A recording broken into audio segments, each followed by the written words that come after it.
Welcome to This Explainer. Today, we're going to unpack the messy, highly emotional reality of conflict resolution by completely deconstructing a real-world landlord-tenant mediation session. You know, when human beings clash, it almost never looks like some polite boardroom negotiation, right? It's usually loud, it's intensely personal, and it feels completely impossible to untangle. But as you'll see, we are going to look at the exact step-by-step process a skilled mediator uses to take raw, unfiltered anger and turn it into a legally binding agreement.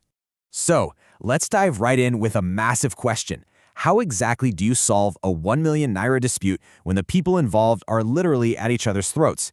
Seriously, when one person feels totally cheated out of their livelihood and the other feels completely disrespected and ignored, all logic usually goes right out the window. Threats about calling the police are flying around, and absolutely nobody is listening. So, how on earth do you fix that? Well, here is our roadmap for making sense of all this chaos. First, we'll step inside a tenancy dispute. Then we'll look at the ground rules of mediation, uncovering the core conflict, the power of private sessions, reaching the compromise, and finally we'll lock down the keys to conflict resolution. All right, part 1, inside a tenancy dispute. Let's set the stage. We've got our players right here, and this brilliantly illustrates our starting point. We have a deeply, deeply frustrated landlord, Mr. John, and a highly defensive tenant, Mrs. Joy. Sitting right between them is Gloria, our neutral third party.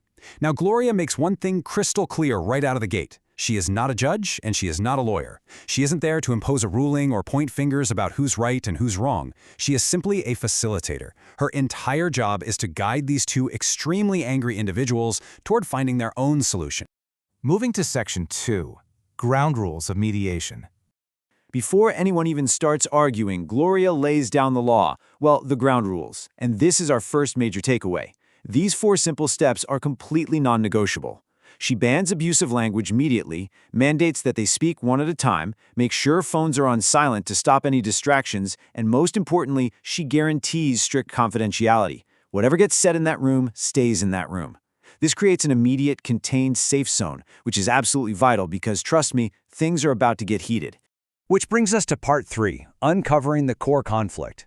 Right at the center of this storm is a massive number, 1 million naira. To put that into perspective, that represents exactly 2 full years of unpaid rent at 500,000 naira a year. So Mr. John feels entirely justified in his anger because he is staring down the barrel of a huge financial loss. On the other hand, Mrs. Joy doesn't actually deny that she owes the money, but the context surrounding why she hasn't paid is where this entire mediation threatens to completely derail. Just look at the sheer chasm between these two. It's like they're on completely different planets. Their initial demands are so far apart, they seem literally impossible to reconcile. Mr. John wants his full 1 million naira in just 2 weeks, and he wants Mrs. Joy out of his property immediately. He is entirely done. On the flip side, Mrs. Joy claims she can't make any financial decisions until her husband returns sometime next month, plus she throws in that the landlord promised to fix a severely leaking roof and never actually did it.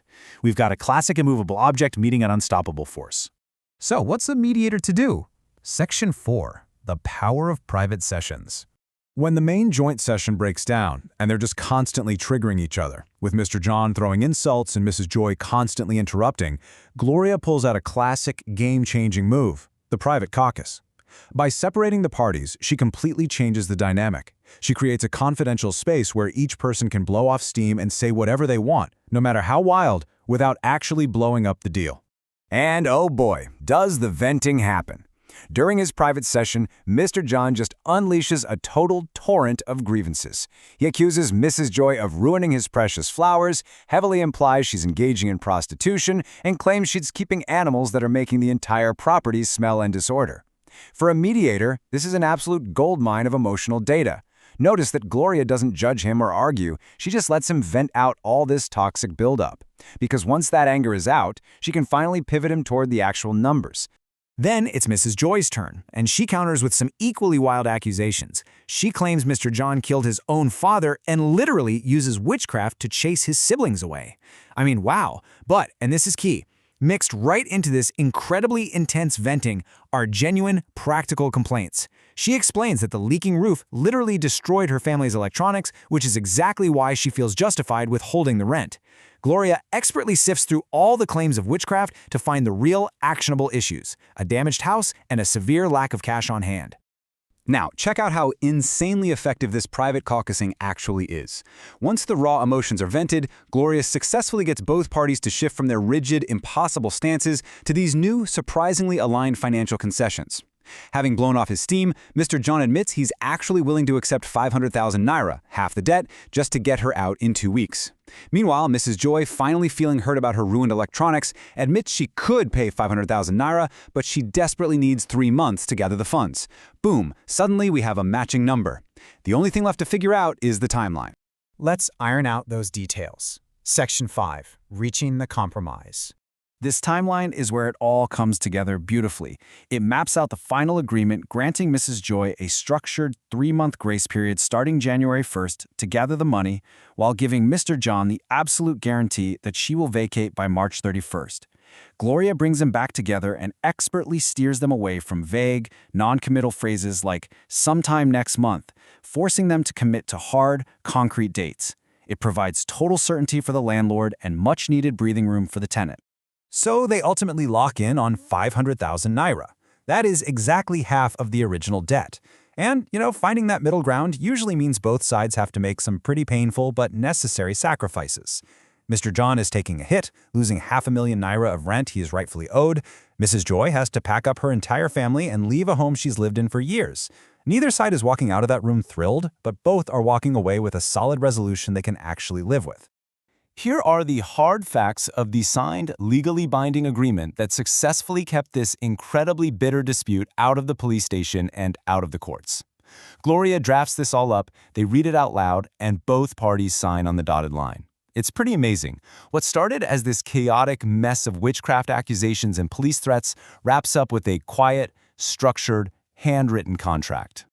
Let's wrap this up with Section 6, Keys to Conflict Resolution. So how did Gloria pull off this incredible turnaround? She did it by sticking to 3 key things. First, she expertly reframed toxic insults into manageable issues. When Mr. John yelled about animals, she reframed it to the core issue of rent. When Mrs. Joy yelled about her husband, she reframed it to a specific calendar date. Second, she strictly enforced those ground rules, using them as a shield.